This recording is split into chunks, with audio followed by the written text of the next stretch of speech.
Palestine രാഷ്ട്രത്തെ ഇതുവരെ അംഗീകരിച്ചിട്ടില്ലാത്ത അന്താരാഷ്ട്ര സമൂഹത്തിലെ മറ്റംഗങ്ങളോട് സമാനമായ നടപടികൾ സ്വീകരിക്കാൻ ഒമാൻ ആഹ്വാനം ചെയ്തു. സ്വതന്ത്ര രാഷ്ട്രം സ്ഥാപിക്കാനുള്ള പലസ്തീൻ ജനതയുടെ നിയമപരമായ അവകാശം ഇത് ഉറപ്പാക്കുമെന്നും ഒമാൻ പറഞ്ഞു.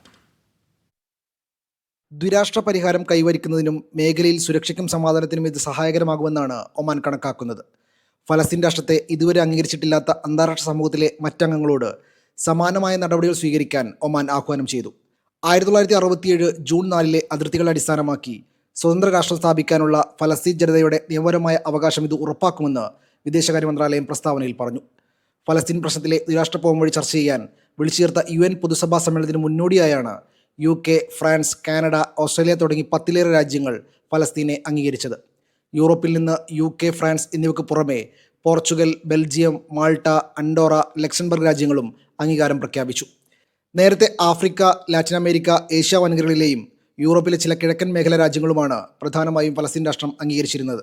Media 1, Muscat.